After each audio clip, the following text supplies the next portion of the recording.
En los siguientes minutos ustedes podrán ver la situación del departamento de Boyacá con respecto a la pandemia del coronavirus y la forma como el COVID-19 se ha venido extendiendo en nuestro territorio, que afortunadamente parece ser positivo en cuanto al reducido casos, al reducido número de casos de contagio y obviamente a que hasta este momento no se han presentado víctimas fatales, por lo menos en el territorio boyacense, cosa que nos complace muchísimo. Escucharán al secretario de Salud del departamento, Jairo Santoyo, quien hace un análisis junto con Pedro Pablo Salas, asesor de Paz y Diálogo Social de la Gobernación de Boyacá, con Jonache, el periodista que dirige el sistema informativo de la emisora de la UPTC, y obviamente conmigo en la dirección del periódico El Diario, analizamos el tema que hoy preocupa a todos los colombianos, a todos los boyacenses y al planeta entero. Esperamos que este sea un aporte más en el proceso de dilucidar con la mayor precisión la información que existe actualizada en tiempo real sobre la situación de la pandemia en el departamento de Boyacá para evitar conjeturas, evitar pánico, evitar suposiciones, evitar circunstancias que en vez de ayudar a superar la crisis la puedan agravar. Esperemos que de esta salgamos todos y salgamos lo mejor posible y los invitamos pues, además con la introducción magistral del doctor Abel Martínez, la persona que mejor conoce la historia de la medicina en el departamento de Boyacá y que hoy es el decano de la Facultad de Medicina de la Universidad Pedagógica y Tecnológica de Colombia, con quien empezamos el programa. Invitamos a que estén atentos los siguientes minutos porque cada elemento de información con seguridad es útil.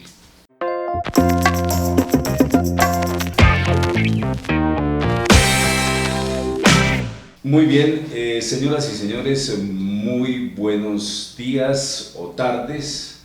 La verdad es que en estos días lo primero que se distorsiona es el tiempo, la percepción del tiempo. Parece que esto fuera un domingo eterno, el periodo de cuarentena. La situación es cada vez más complicada, depende de donde se mire, en el mundo, no solamente en el país. Y hoy estamos aquí con el señor secretario de Salud del departamento, el doctor Jairo Santoyo, para analizar la situación por la cual está atravesando el departamento de Boyacá. Sin duda, uno podría pensar inicialmente que el balance es positivo, que nos ha ido hasta ahora muy bien, ojalá nos siga yendo bien en este proceso, pero vamos a dejar que sean las personas que saben las que hablen sobre este tema, encabezadas por el señor secretario de Salud. Y también vamos a hacer una cosa hoy que me parece muy interesante. Esto va a ser muy artesanal, la transmisión, porque debiéramos tener mucho más espacio y debiéramos tener mucho más ambiente para tener las personas invitadas aquí, pero es imposible, empezando porque no es conveniente que haya aglomeración de personas. Entonces lo vamos a hacer de otra manera, aprovechando los mejores recursos que podamos. Tenemos al doctor Abel Martínez, quien es el decano de la Facultad de Medicina de la Universidad Pedagógica y Tecnológica de Colombia, una de las personas más conocidas y respetadas en el ámbito de la medicina en el departamento de Boyacá, desde la psiquiatría, pero también desde el mundo del conocimiento de la historia de la medicina. Y yo quisiera que el doctor Abel comenzara haciendo su exposición sobre este tema, las luces primeras, doctor Abel, sobre esta situación que estamos viviendo, para contarle a los boyacenses, usted que tiene en la memoria la historia de la medicina del departamento y hoy maneja la facultad de medicina más importante de Boyacá, que es la Facultad de Medicina de la Universidad Pedagógica y Tecnológica de Colombia. Doctor Abel, lo escucha todo Boyacá.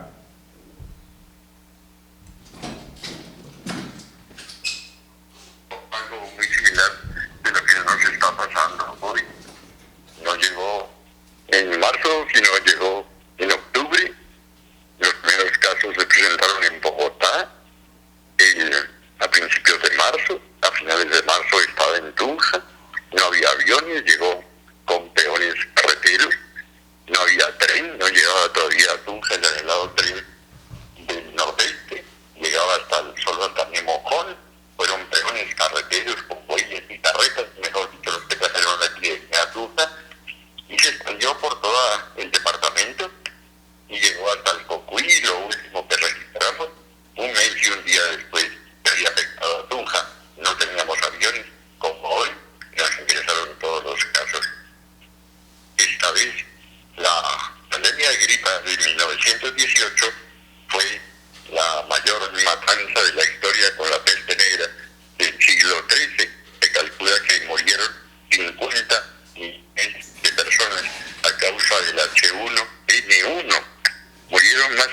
más que la suma increíble de todas las guerras mundiales, de la primera, que la segunda, suma en Vietnam, Corea, da muchos menos muertos, lo que causó la pandemia de 1918.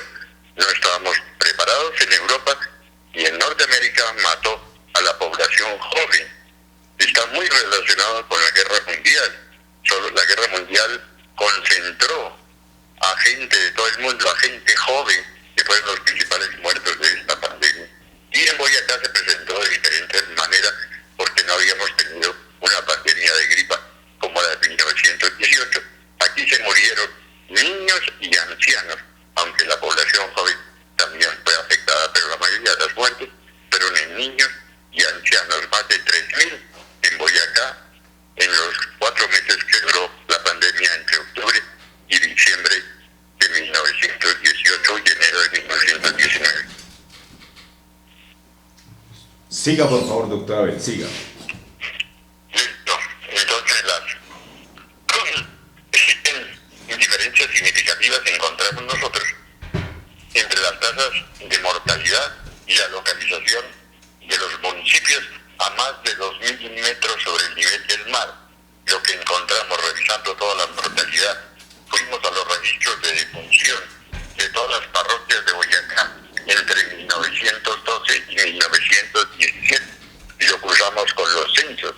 Entonces llamamos prepandémico lo que pasaba antes. La gripa casi no existía, solo se presenta en los municipios con mucha relación con las otras zonas como Chiquinquirá o las peregrinaciones. Y en 1918 se produce un pico extraordinario, que es que como el que se nos presentará hoy, el que tratamos de aplanar, donde se registran, como les decía, más de 3.000 muertes. En Boyacá, el departamento tenía 600.000 habitantes, Tuca tendría unos 10.000 habitantes. Y lo que encontramos es que el riesgo de morir por la gripa de 1918, aclaro, en este caso es diferente. En esa gripa, si uno estaba en Aquitania, tenía 3 veces más riesgo de morir que si estaba en Villa de Leyva. O sea que hay una influencia de la altura muy grande en la mortalidad de la gripa por H1N1 en 1918. ¿Y esta situación habrá cambiado, doctora Abel? Esta relación del clima y la altura habrá cambiado para las circunstancias de hoy, es decir, los niveles de riesgo serían más o menos los mismos dependiendo de la altura y del clima. No, te digo que es muy claro para el H1N1, no sabemos cómo se comporte este coronavirus COVID-19. No tenemos esa relación. El problema nuestro es que se nos va a presentar en el momento de lluvia, en el momento marzo, abril y mayo, que es nuestro momento de lluvia. Eso facilitará la expansión del virus, que se montará sobre los otros virus que proliferan en esos días. Tenemos 2 periodos de lluvia, que son los periodos en que aumentan las infecciones respiratorias, y nos está llegando en ese momento. A nosotros es un riesgo. No sabemos la relación con la altura. Allá en Europa y en China también les llegó en invierno, ¿no? Hay que tener en cuenta. Y esta epidemia se presentó en Europa, como te decía, en 3 oleadas. En el periodo de lluvias entre abril y marzo, después volvió en octubre y después volvió otra vez en el invierno siguiente. Doctora Abel, para redondear y pasar a hablar con el señor secretario de Salud de la situación actual, para redondear en este momento, ¿cómo se calcula, cómo lo ve usted, la situación de evolución de la pandemia en el sentido de cuánto puede durar y cuál va a ser la curva cíclica, digamos, en 6 meses, en 1 año, no sé, ¿en cuánto tiempo? No sabemos, ahora supiéramos todo eso, no sabemos si vengan 1, 2 o 3 oleadas. Los chinos empezaron en enero a hacer el aislamiento total y llevan enero, febrero, marzo, no han podido salir del aislamiento. Eso es la única verdad que tenemos de referencia. Y no sabemos si salgan y vuelva otra vez a surgir la pandemia. Lo único que podemos hacer es aislarnos para no contagiarnos y así disminuir ese pico para que nuestro sistema.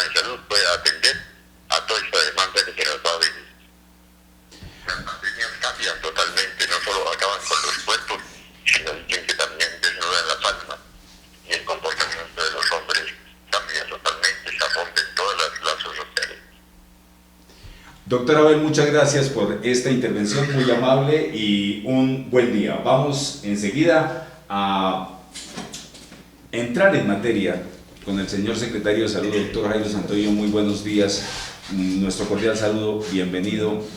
Acabamos de oír el contexto histórico del comportamiento de la pandemia de 1918 en el departamento de Boyacá, que es el antecedente más drástico en este sentido que hemos tenido, y como dice el doctor Abel, en ese momento nos llegó por carretas, por los primeros carros que circulaban por la carretera central del norte y por la gente que a pata y a lomo de mula transitaba por el territorio. En cambio, hoy podemos ir por carretera a 200 kilómetros por hora y por el aire a 900 kilómetros por hora. Es otra dinámica, otra dimensión. ¿Cómo estamos en el departamento, doctor Santoyo?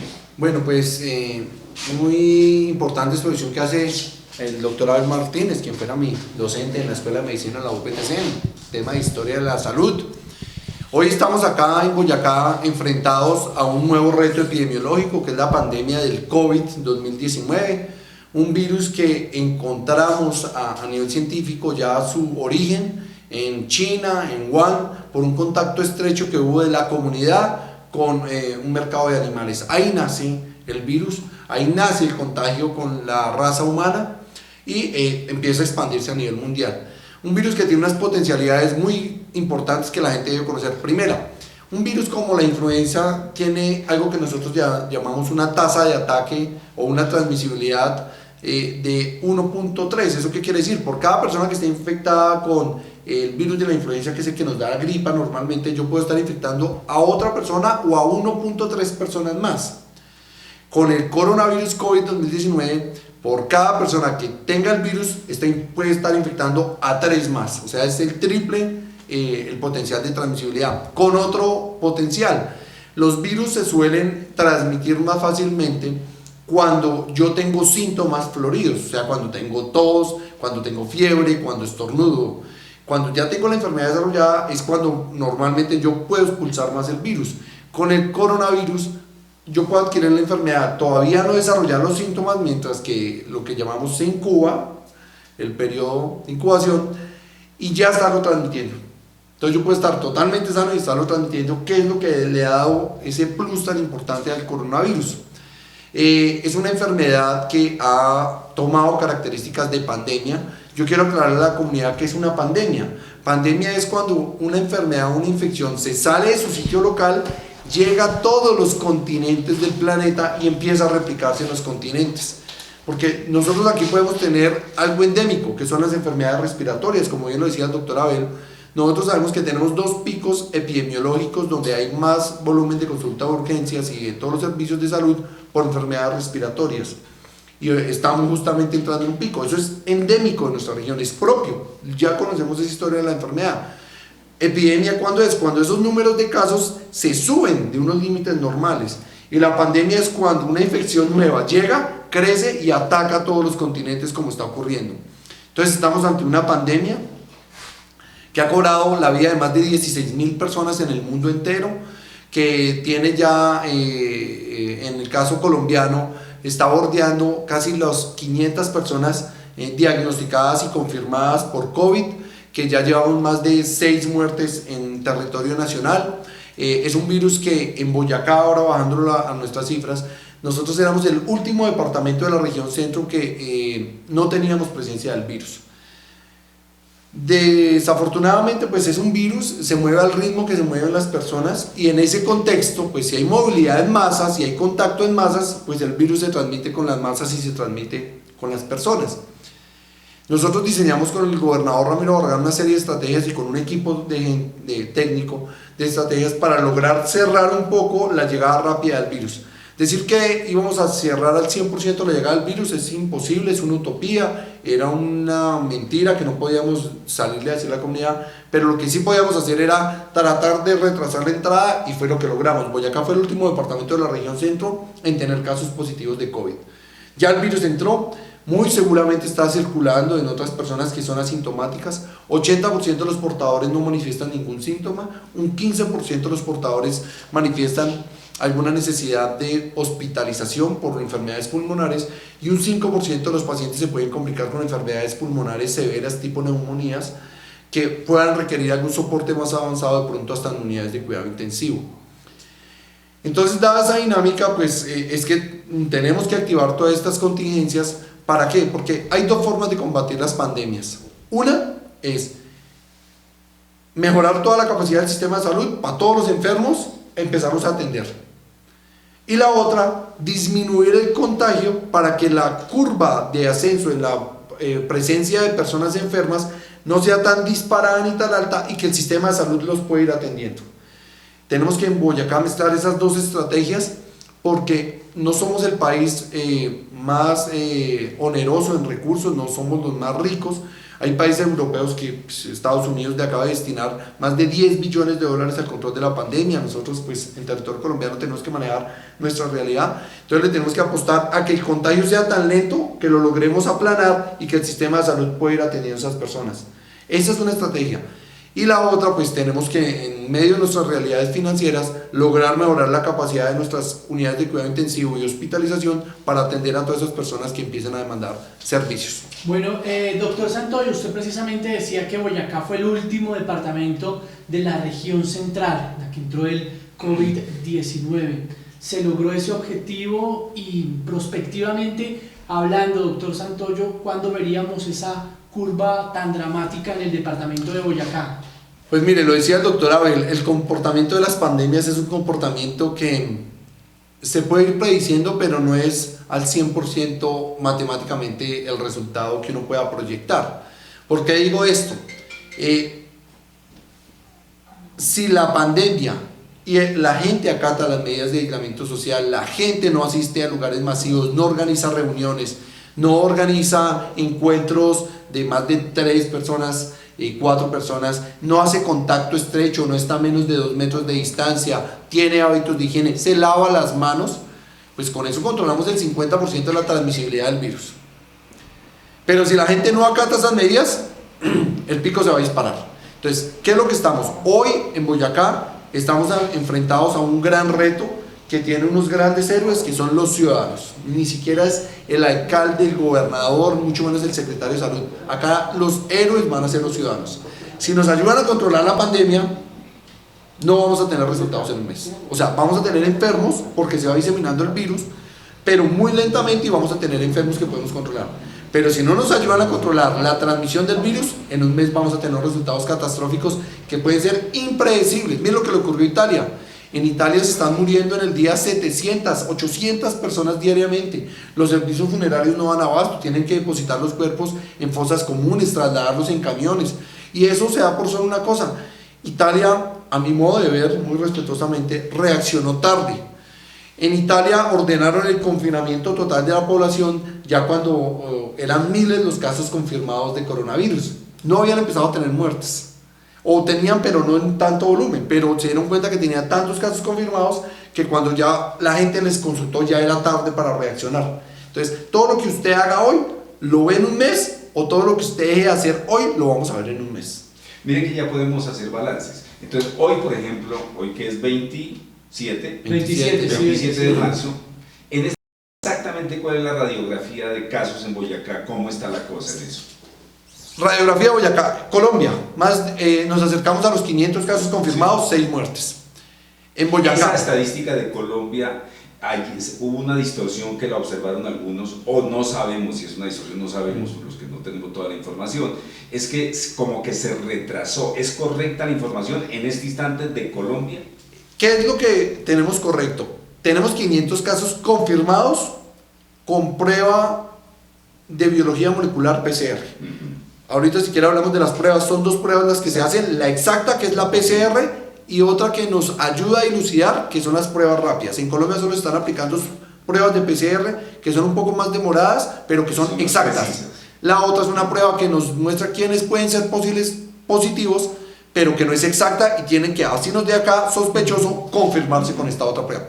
Entonces, en Colombia tenemos más o menos 500 personas diagnosticadas con prueba exacta de PCR. Pero ¿qué problema tenemos? Que como esa información estaba centralizada solo en el Instituto Nacional de Salud, pues todo el país está enviando las pruebas allá y el instituto se ha venido congestionando en el desarrollo de esas pruebas. Esa es la radiografía de Colombia. La radiografía de Boyacá, hoy a las 6 de la mañana, tenemos notificados al instituto más de 190 casos sospechosos de Boyacá. 190 sospechosos. De esos 190 sospechosos, ya nos han dado el reporte de 100 casos. 100 casos donde nos han dicho 98 descartados, 2 confirmados. Pero tenemos un problema, tenemos 90 pruebas que todavía no nos han dicho si son positivas o negativas. Y están de todo el territorio. Si no tienen el cuidado, podrían en este momento... Son casos sospechosos, sí, señor. Pero esos casos están ya identificados, sí, y están y digamos que están en aislamiento, sí, señor. Sí, ¿qué es lo que ocurre? Cuando nosotros desde el sistema de vigilancia de salud pública, con nuestros centros de salud, con nuestros alcaldes, con nuestros equipos de vigilancia de salud en los territorios, identificamos casos sospechosos, pues lo que hacemos es les tomamos prueba y les ordenamos el aislamiento total a él y al grupo de personas que han estado cerca. Entonces digamos, Jairo Santoyo, o perdón, pongo el ejemplo, don Pedro, decimos es una persona sospechosa. ¿Por qué? Porque viajó en los últimos 14 días o en los últimos 7 días y estuvo en contacto con alguien positivo, pero eso está bien, no sabemos si tenga el virus o no. ¡Pum! Le ponemos el rótulo de caso sospechoso, le hacemos la ficha, usted con quién más estaba en contacto estrecho, entonces usted irá con mi hijo, con mi esposa, con mi amigo, con mi tía, con 2 amigos que compartimos, anotamos todo eso y le decimos, por favor, mientras el resultado de la prueba se queda totalmente aislado, empieza un periodo de cuarentena y espera el resultado. Y a sus contactos le recomendamos lo mismo. A los 2 o 3 días que nos está llegando el reporte de la prueba del instituto, si es descartada, pues igual le recomendamos sigan en aislamiento estricto, sigan en su cuarentena. Pero si llega a ser positiva, vamos a una segunda entrevista y le decimos, es positivo, siga con la cuarentena total y nos vamos a buscar a todos esos casos que tuvieron contacto con usted para hacerle la prueba. Es decir, que eso es justamente lo que se está haciendo en los 2 casos confirmados. Sí, hablo del caso de Santana y el caso que se confirmó el día de ayer de la capital boyacense. Sí, señor. Por ejemplo, en el caso de Santana, ¿qué les puedo adelantar? Nosotros ya después de que identificamos el caso, fue una señora que, por ejemplo, llegó la semana pasada de Bogotá a Santana. Ella no reside en Santana, pero tiene una casa en Santana. Luego de su trabajo, porque ella es una señora que trabaja con una empresa, con unos empresarios que se dedican al turismo y a la hotelería, y la tienen empleada para ayudarles a cuidar los niños. Entonces se la llevan los empleadores a sus negocios de turismo, están en el eje cafetero, en Villavicencio, en San Andrés. Ella cuida a los niños, pero nos refiere que los jefes tienen algunos síntomas, tiene contacto estrecho con personas del extranjero, italianos, franceses, y pues ella termina su jornada laboral la semana pasada, el jueves se dirige a Santana, llega, está en Santana 2 días, el lunes desarrolla algo de síntomas, inmediatamente nosotros la identificamos con el sistema de vigilancia epidemiológica, le tomamos pruebas, salen positivas, el miércoles inmediatamente nos notifican, desplazamos los equipos, identificamos sus contactos cercanos. ¿Qué les cuento? Allá ya hemos tomado 6 pruebas más de contactos cercanos y aparte de eso, como hicimos la investigación epidemiológica, notificamos a la Secretaría de Salud de Bogotá por el contacto que ella había tenido con los jefes y con otras personas, y en Bogotá ya se está adelantando el cerco y le han tomado pruebas casi a 10 personas más que tuvieron contacto con la señora. O sea, es activar todo el sistema para tratar de contener. Va a llegar un punto en que los sistemas sanitarios no puedan con toda la carga de contención e identificación de esos casos. Cuando lleguemos al punto, las epidemias se controlan con 3 fases: preparación, contención y mitigación. Estamos en la segunda fase, contención. Cuando llegue el punto que más del 10% de los que tengan diagnóstico confirmado de COVID no identifiquemos cómo se contaminaron, ya el sistema entra en un colapso. O sea, cuando más del 10% de los infectados no sepamos cómo se infectan con esa investigación epidemiológica, porque esto es una red, va creciendo exponencialmente. Mire el caso de Santana, ya llevamos 16 casos investigados. El caso de Tuma, otro tanto. Entonces, cuando empiecen a aparecer más casos positivos, eso empieza a crecer como una red. Y cuando más del 10% de los casos que sean confirmados no sepamos cómo se infectan, cambiamos de fase, pasamos de contención a mitigación. Ahí ya, ¿qué pasa? Ahí ya nos toca entrar a atender enfermos, porque la investigación epidemiológica ya no nos sirve para identificar, ya se salió la infección de control y va a diseminarse en toda la población. Doctor Salas. Bueno, muchas gracias aquí a mi querido compañero doctor Santoyo. Hay preguntas que formulan las redes, y para hacer como un poco más dinámico el espacio, se las voy a formular cómo están llegando. Pregunta al doctor Mauricio: ante la situación generada por el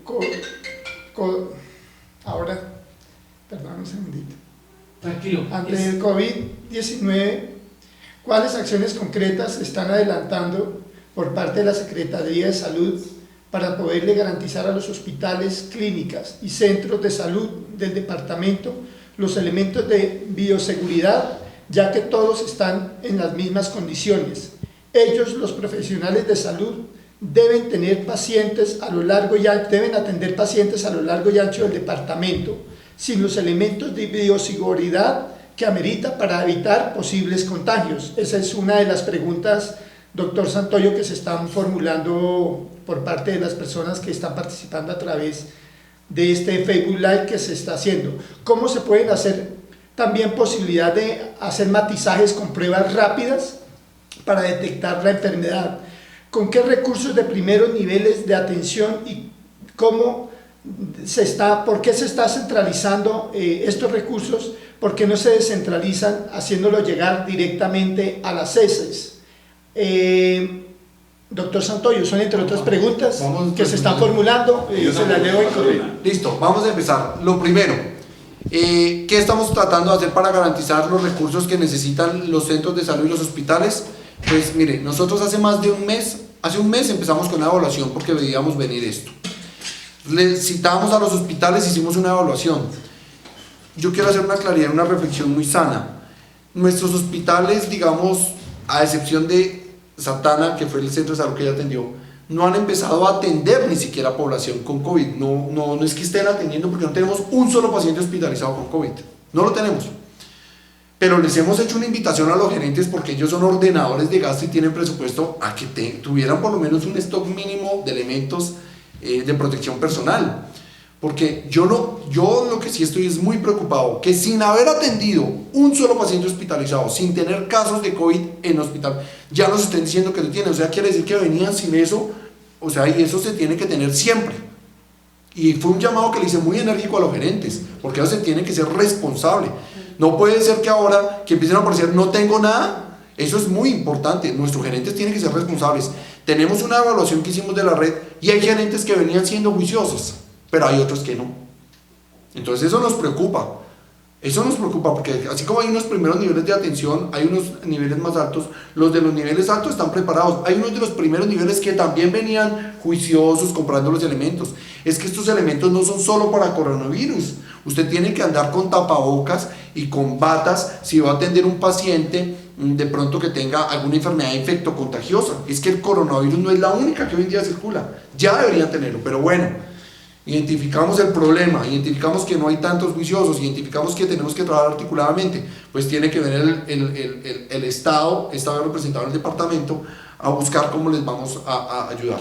¿Qué hicimos? Desde hace unos 10 o 15 días tenemos el diagnóstico de qué centros de salud no estaban tan bien, no van tan juiciosos, pero más otras necesidades que veíamos venir. Apropiamos unos recursos, le manifesté esto al señor gobernador y él dispuso la voluntad de más de 5.000 millones de pesos, el doctor Ramiro Barragán, para decir, actuemos. En esa actuación logramos desde la semana pasada, en un proceso muy rápido, muy expedito, como nunca se había dado, lograr montar un proceso de contratación que fue adjudicado hace 2 días. En ese proceso de contratación, ¿qué vamos a comprar? Ventiladores, algunas camas, monitores y bombas de infusión. Pero adicionalmente a eso, que son como los kits para montar unidades de cuidado intensivo, también vamos a comprar lo que llamamos los EPP o elementos de protección personal. Vamos a comprar más de 16.000 tapabocas N95, vamos a comprar batas, vamos a comprar elementos de protección para el personal sanitario, claro, y los iremos distribuyendo a la red pública, y tendremos que apalancar en algo si la red privada llega a colapsar también, porque esto es aquí el Estado manejando la salud. Ya olvidémonos de que este es privado, este es público, porque los pacientes van a llegar indistintamente a cualquier institución. Entonces vamos a ver cómo esa primera bolsa de ayudas que tenemos la podemos distribuir. Hago un llamado y soy muy claro con las personas que se presentaron a la contratación. Nosotros dispusimos los mecanismos transparentes y claros para la contratación. Se presentaron varias personas, Para el caso de los elementos de protección personal, el que se ganó esa licitación es un empresario boyacense, que él solo se metió y dijo, yo quiero poner esto y yo soy capaz de ponerlo. Ya se le adjudicó el contrato ayer y se firmó acta de inicio ayer. Yo he estado muy pendiente de él porque así como cuando usted le dicen, señor Pedro, dedíquese a esto, y usted dice, sí, yo soy periodista, voy a hacer periodismo, es porque usted sabe. Ese empresario que se ganó esa licitación y que se sometió y dijo, sí, yo puedo poner 16.000 tapabocas, que le cumpla a Boyacá, porque si no le cumple va a ponerme en riesgo la salud de miles de trabajadores. Eso no es solo venirse a ganar contratos por tener un lucro, aquí también hay una responsabilidad importantísima y que quiero darle claridad al pueblo boyacense. Ya la compra se adjudicó, estamos esperando que este empresario entregue los elementos que se ganó en la licitación y que él voluntariamente dijo, sí, yo quiero someterme, puedo poner esto porque lo necesitamos ya. ¿Cuándo se comprometió a entregar los elementos? Pues él tiene acta de inicio ayer, yo lo estaba llamando, él dice que está en ese proceso, pero ese proceso no se puede demorar un mes. Él tiene que entregarme eso en 5 días. Cuando usted se somete es porque sabe la gravedad de esta situación y tiene la capacidad. Tengo ese temor, tengo que manifestarlo. Y espero que ese empresario ojalá escuche este mensaje porque bajo sus manos está la responsabilidad de los elementos que le compramos a toda la red de prestación de servicios pública en Boyacá, tanto privada como pública. Ojo, porque bajo sus manos está entregando los elementos. ¿Quién es ese empresario, doctor? Pues hay que decirlo. Sí, yo creo que además... Hay que aplaudirlo, si cumple hay que aplaudirlo y sacarlo en hombros. Pero si no, está la responsabilidad también, Pedro, de nosotros como medios de comunicación, de estar ejerciendo ese control y vigilancia sobre ese contrato. Pues digamos que... sí, yo creo que él va a cumplir, así como las personas que se ganaron los ventiladores van a cumplir.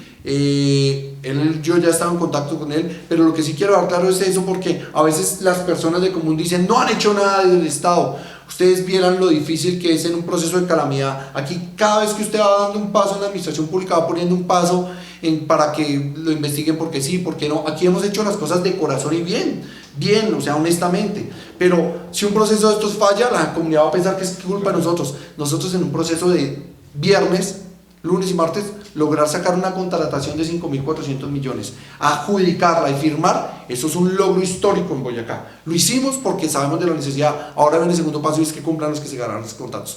En el momento que incumpla, les digo, por el momento vemos lo que es un empresario boyacense que va a ser muy juicioso y le va a cumplir a los boyacenses con pero seramos notificados. Seguramente nos está viendo, Pedro. Nos está viendo y sabe la responsabilidad que tiene, Pedro. Claro. En este orden de, oiga, quisiera que nos comprometiéramos con otro capítulo fundamental para la semana entrante, que es tratar el tema de la elección de los gerentes de las ESES y los hospitales, un proceso que creo que debe estar suspendido en este momento, pero que ameritaría un análisis muy profundo y un compromiso otra vez muy fuerte de la administración para esto, pero ese es otro tema. Yo quería preguntarle al doctor Jairo sobre el tema de los famosos test, de la disposición de test. Escuché la locución de Pedro Sánchez, el jefe del gobierno español, el lunes, creo, el martes, donde habló de la situación de España, de la cantidad de test necesarios disponibles. Él decía, tenemos 600.000 test que nos llegaron este fin de semana, es decir, el domingo pasado, el lunes España comenzó esta semana con 600.000 test. El fin de esta semana, dijo Pedro Sánchez, nos llegará otro millón de test y eso nos ayudará enormemente. ¿Qué es el asunto de los test y cómo estamos nosotros en ese aspecto? Porque de ahí depende qué diagnóstico, ¿qué depende? A ver, entonces para hablar de las famosas pruebas, sí. Entonces boyacenses, existen dos formas que hoy en día están avaladas a nivel mundial, que están practicando todos los países para el diagnóstico del coronavirus. La primera, las pruebas de biología molecular con PCR. Sí. ¿Qué es lo que se hace ahí? Se toma una muestra del paciente, de la nariz, se mete en un medio de transporte viral, se lleva a esa máquina lo que hace es procesar esa muestra y detecta si hay genes del virus. Y si hay genes del virus, pues usted lo tiene. Sí. Si no hay genes, pues no los tiene. Sencillo, pero es una prueba validada y es la única prueba mundialmente, digamos, certificada que la Organización Panamericana Mundial de la Salud ha dicho, esta es la que tiene el Instituto Nacional de Salud y la que tienen todos los países también. Esta es una prueba. requiere unos equipos especializados con un termociclador, unos visualizadores, unos kits de extracción de material genético, que son como los 3 componentes importantes de ese equipo: termociclador, visualizador y los kits de reactivos y extracción de material genético. Ese es un paquete. Las otras pruebas que se realizan son lo que se llaman las famosas pruebas rápidas. Estas pruebas rápidas, con una muestrica de sangre se puede detectar fácilmente si el paciente tiene presencia orientada de coronavirus.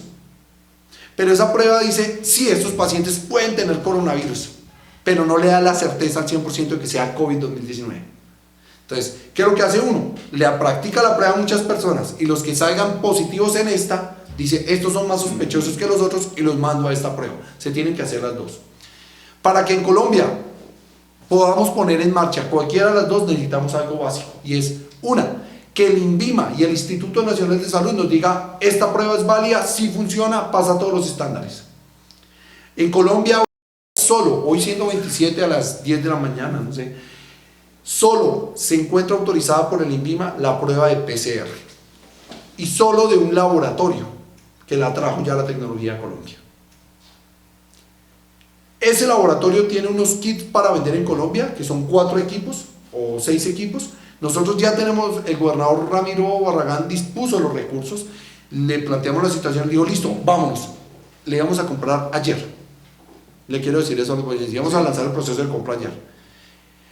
¿Qué problema tenemos ahora? El laboratorio que trae esas pruebas nos dijo, tenemos un grave problema. Nosotros ya tenemos el permiso del INVIMA y tenemos todo. La prueba se compone de 3 cosas: el termociclador, los visualizadores y los reactivos. Dentro de los reactivos están los kits de extracción del material genético. Nos dijeron, tenemos los termocicladores, tenemos los visualizadores, pero los reactivos, donde está el kit de extracción de material genético, no los hay ya en Colombia. No los hay. Les dije, ¿pero cómo así? No, Europa dio la orden que como están haciendo tantas pruebas, todo lo dejan allá. Imagínese. Y no tenemos. Y no tenemos. Y en el mundo no hay. Entonces, no hay proveedores. Eso frenó el proceso de contratación. No, digamos que nosotros lo íbamos a lanzar, pero entonces es lo que le decía ahorita pronto a alguien, es como comprar el carro, pero sin una rueda o 2 ruedas. Entonces tenemos todo lo importante, pero nos falta una parte también que es vital, que son los kits de extracción. Anoche a las 11 de la noche me comuniqué otra vez con el laboratorio y me dijeron, doctor, tenemos el problema, no hay kit de extracción en Colombia en estos momentos. Estamos buscando, porque el carro puede funcionar con todo, yo le puedo cambiar una rueda de marca Goodyear a Michelin y funciona. Entonces me dijeron, como nuestra casa matriz, que es en Europa, no está exportando porque dieron la orden de todo dejarlo allá para su población, estamos buscando otros tipos de kit de extracción para ver si complementamos y le podemos ofertar la prueba. Estamos en eso, en este lado de la PCR.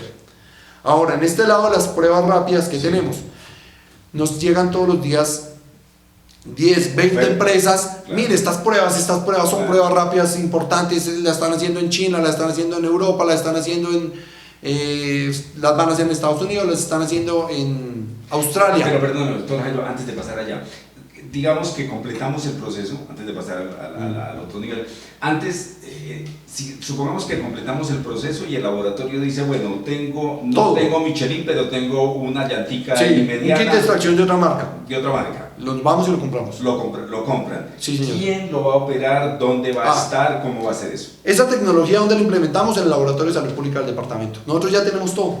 Ajá. Simplemente es que llegue el termociclador, que lleguen los visualizadores. Estamos haciendo unas adecuaciones que son unas adecuaciones de infraestructura, unas divisiones en vidrio, porque allí se van a procesar virus. Sí. Y entonces eso pues no se puede estar como en un ambiente tan tranquilo, abriendo y destapándolo. Tiene que tener un ambiente especializado con todos los protocolos de bioseguridad para el personal que va a operar eso. Eso lo hacemos acá en el laboratorio, ya tenemos todo listo. Digamos que a nosotros nos dicen, tenemos todo, en 2 días tenemos listo eso, mientras que llegan los equipos 3 días, 4 días y tenemos directo listo. a la Secretaría. Sí, señor, operado por la Secretaría de Salud. Y los recursos ya están. Yo quiero decir lo que dicen. ¿Cuánto vale? Más o menos, el equipo vale 260 millones de pesos y 2.000 pruebas valen otros 260 millones de pesos. Pero esos otros 260 millones de pesos son lo que son reactivos y los kits de extracción para 2.000 pruebas. Entonces son como 520 millones. El gobernador lo dispuso para hacer 2.000 pruebas por PCR. Sí. Entonces eso es lo que es tecnología PCR. Sí. Ahora sí nos vamos a las otras pruebas, que son las pruebas rápidas. Las pruebas rápidas, pues son muchos los laboratorios que las están produciendo, son mucho más baratas, pero pues abarcan mucha más población. En estos momentos, hoy al mediodía, puedo decirlo, el Instituto Nacional de Salud y el INVIMA no ha emitido un concepto favorable de registro sanitario para ninguna prueba rápida. No, señor. Por eso en Colombia no se están haciendo. Entonces, ustedes entenderán que nosotros desde la administración departamental no podemos llegar y comprar a un proveedor que llegue y nos ofrezca algo sin que el INVIMA le dé permiso y el instituto diga si son válidas. Yo tuve acercamientos con el INVIMA, con el Instituto Nacional de Salud, les dije, por favor, nos dijeron, tienen que esperarse a que nosotros cojamos todas esas pruebas que están llegando a Colombia, las validemos y digamos, estas sí sirven o no, porque qué tal que nos lleguen, es como una prueba de embarazo. Una prueba de embarazo se puede hacer con el método normal de la orina y que le salen 2 rayitas, que es la rápida, o una prueba de embarazo que se hace en sangre. ¿Qué es lo que hace normalmente una persona, una pareja cuando la mujer está embarazada? Si se hace la prueba de embarazo y le salieron las 2 rayitas, ¿qué se va a hacer? La prueba de laboratorio. Funciona igual el coronavirus. Aquí nos pueden llegar pruebitas estilo como las de embarazo, pero para el coronavirus, pruebas rápidas que nos digan si es sospechoso, toca llevarlos a hacer la confirmatoria. El ministerio, el INVIMA, no ha emitido ningún registro sanitario a este momento, ni autorización para pruebas rápidas. Ha manifestado en documentos, vamos a tener pruebas rápidas, las pruebas rápidas son ideales. Necesitamos que nos digan de qué laboratorio, a quién le autorizan, inmediatamente, apenas nos digan eso, y que certifique el registro INVIMA. ¿O a quiénes? O a quiénes. Nosotros decimos, esas pruebas valen 50, 100 millones, dispondremos los recursos y le compraremos ese laboratorio. Lo que sí no podemos hacer es en estos momentos, sin registro INVIMA, ir a comprar. Ustedes saben qué pasa donde el departamento compre 10.000 pruebas del laboratorio One que llega a Colombia y que el instituto diga, no, esas pruebas no sirven para nada. Hay un detrimento. Entonces el problema viene. Entonces el tema no es sencillo, es por eso. Estamos esperando que nos den vía libre para saber hacia dónde nos orientamos. Pero eso también lleva a otra circunstancia, y es que el hecho, eso es una irresponsabilidad o un acto de responsabilidad del INVIMA, porque podría uno decir que la tardanza en el test, creo que esos son los test de que habla Pedro Sánchez. Sí, señor. La tardanza en el test, en validar ese test. En validarlo, nos puede multiplicar. Sí, señor. Yo hice un llamado hoy vía redes sociales al INVIMA y al instituto para que rápidamente den una directriz, porque el ministro lo ha anunciado, pero el INVIMA no lo ha certificado. El ministro ha dicho que lo van a hacer, pero el instituto nos dice todavía no es válido, esperen. Entonces nos tienen ahí como a punto de arrancar la carrera, pero no nos han cortado la cinta para dejarnos salir.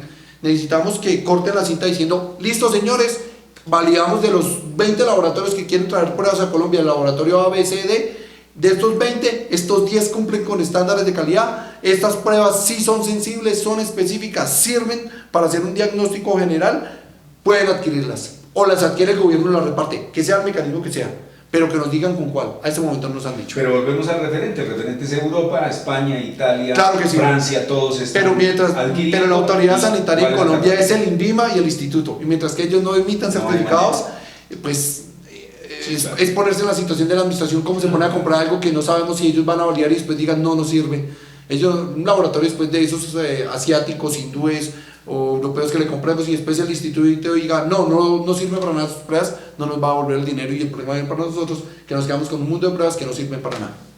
Bueno, a propósito de ese tema, y quiero darle un poquito de giro después de este ABC que hemos tenido con el doctor Jairo Santoyo. Él es el secretario de Salud del departamento de Boyacá. Doctor Santoyo, llega una nueva carta con experiencia suficiente, con experticia también en contratación pública. Le hablo del doctor Yamit Noé Hurtado, a conformar todo el equipo de trabajo del gobierno departamental, pero realmente no sé si las audiencias tengan muy claro cuál es el papel que va a desarrollar el doctor Hurtado y cuál es el rol también que usted tiene al frente de todo esto que se ha generado en el gobierno departamental. Al fin y al cabo usted es el jefe. Sí. Pues digamos, más que el jefe que lidera el proceso de salud del departamento, por voluntad pues obviamente de 400.000 boyacenses que votaron por Ramiro Barragán, de Dios que puso primero su voluntad, 400.000 boyacenses, y tercero pues por la voluntad del señor gobernador Ramiro Barragán, que me dio la oportunidad de liderar la cartera. Yo lidero el tema de la salud en el departamento. El doctor Yamit Noé Hurtado, un médico excelente profesional que llega a reforzar el equipo, porque pues esto ha ido tomando un vuelo increíble.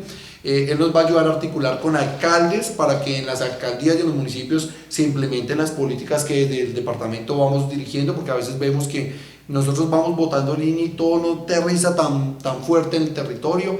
Va a estar articulando también algunas estrategias para el control del ingreso al departamento, estrategias como de limpieza de carros, de que las personas pasen por filtros, que se les aplique algún tipo de desinfectante para que el virus de pronto que puedan traer se controle. Nos va a ayudar a articular con otras sectoriales de la gobernación, el tema de la Donatón, el tema de articular con empresas, el tema de articular todos esos temas tan importantes que a veces son intersectoriales y desde solo no alcanzamos. Y adicionalmente a eso nos va a ayudar a reforzar el tema de la prevención primaria, y es a través de lo que hoy en día tenemos, que son cómo estamos buscando los pacientes con semiología. Cuando hablo de semiología es una parte de la medicina y de la investigación médica que identifica los casos sospechosos sin pruebas y sin sangre y sin nada. ¿Cómo es? Esos pacientes que han viajado, esos pacientes que han estado en contacto con casos positivos, personal de salud, personas que Dios no lo quiera mueran por enfermedades respiratorias de origen desconocido, o personas que han estado en contacto estrecho con un caso positivo. Esa es la búsqueda que estamos haciendo y esas personas son las que estamos llevando a pruebas y que el ministerio en el protocolo aprobó hacerles pruebas. Entonces, el doctor Yami va a tratar de articular que busquemos más y más casos sospechosos para llevarlos a las pruebas a través de la estrategia de atención primaria y una estrategia que estamos difundiendo por todos los municipios de Boyacá. Bien, doctor Santoyo, mire, otra inquietud que nos ha surgido y que se presentó el día de ayer en la ciudad de Tunja con el caso que se confirmó positivo en la capital boyacense tiene que ver con el sistema de información. No sé si fue una percepción muy subjetiva, Pedro también nos podrá dar su aporte, pero vi que hubo unas fallas de comunicación en la información entre el gobierno departamental y la alcaldía de Tunja. Una salida realmente en falso del alcalde de la ciudad de Tunja, Luis Alejandro Funeme, sobre la 1:55 de la tarde, donde pues realmente nos deja entrever que hay serias fallas de comunicación para llevarle a los boyacenses, a los tunjanos, esos casos confirmados. Pero ¿quién mejor que usted, doctor Santoyo, que nos cuente cuál es realmente esa ruta correcta que se han diseñado ustedes con la alcaldía, con los municipios, con la alcaldía municipal, para llevar la información exacta y que nosotros, los medios de comunicación, no empecemos a asumir también un papel de idiotas útiles conectando, y tengo que ser muy sincero, de idiotas útiles conectándonos con un Facebook Live, con el otro? Por favor, explíquenos cuál es ese mecanismo y cuál es esa ruta correcta. Bueno, pues acá hay que hacer un llamado a la cordura y a la calma desde el ciudadano del común, pasando por inspectores, autoridades, alcaldes y gobernador y mismo secretario de salud y medios de comunicación. Hay un protocolo establecido, ¿cuál es? Todas las pruebas que son enviadas a Bogotá pues tienen un sometimiento a una custodia, las recibe el instituto, las procesa. Una vez el instituto ya tiene los resultados, a la primera persona que le notifican el resultado es al secretario de salud, obviamente el ministro y todo el órgano nacional, pero nos están de pronto notificando a nosotros en cabeza del secretario de salud. Es decir, es el secretario de salud. Sí, pero hay un llamado a la calma, y es porque el protocolo de comunicaciones, ¿cuál es? Apenas se tengan la confirmación de los casos en Bogotá, la única autoridad para salir a decir que ya está el coronavirus presente en tal municipio o en tal departamento es el ministro de salud vía reporte. Él saca su reporte, el azulito que dicen Boyacá 2, 3, 4 y ahí sale el reporte. De ahí en adelante ya viene la actuación de la autoridad local y se ha diseñado un protocolo de comunicaciones donde el ministro sale y confirma los casos, y ya a nivel regional pues digamos que la Secretaría de Salud tendría que ser el que dé el diagnóstico claro del caso, dónde está ubicado, qué acciones se han tomado. ¿Qué hemos tratado de hacer? Nosotros conocemos los casos de primera mano, inclusive unos momentos antes de que el ministro salga, por una sencilla razón, queridos boyacenses, y es que yo tengo que garantizar que a esa persona que va a salir positivo tenga seguridad. Claro. Mire lo que ocurrió en Neiva. La gente a veces no entiende que esto es una enfermedad viral, que es un virus que produce síntomas gripales, pero la gente entonces está estigmatizando a nuestros pacientes. Y si el ministro de Salud sale y dice, tenemos un caso, yo qué sé, en Chita, Boyacá, y pues la gente más o menos sospecha de quiénes son, y sale y confirma al ministro y no estamos preparados como autoridad, puede haber una avalancha, un desmán contra esa persona que no podemos permitir. Nosotros tenemos que garantizar la seguridad y la sana convivencia de las personas. Entonces, ¿qué es lo que hemos hecho?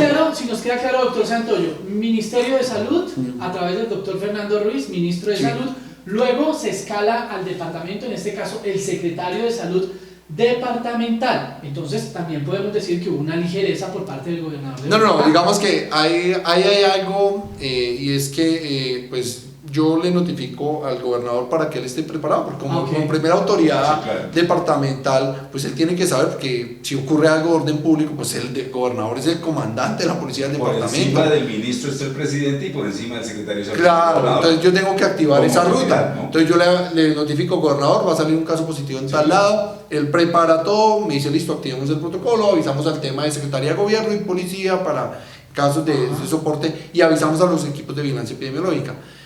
Acto seguido, pues procedo a notificar al alcalde para que él con su grupo de vigilancia pues vayamos a hacer la reconfirmación del caso, estemos ya en territorio, sepamos qué nexos ha tenido y empecemos a activar ya, porque 1 o 2 horas pues nos puede retrasar muchos casos que se sigan contagiando. Es decir, que entonces digamos que lo que uno... no fue voz oficial en este caso, era una voz oficial. Sí, pero digamos, lo que ocurrió ahí fue que mientras que el ministro salía a confirmar el caso, la persona de comunicaciones del gobernador tenía todo listo para despegar la noticia y pues pensaron que ya había salido el ministro y salió prácticamente simultáneamente.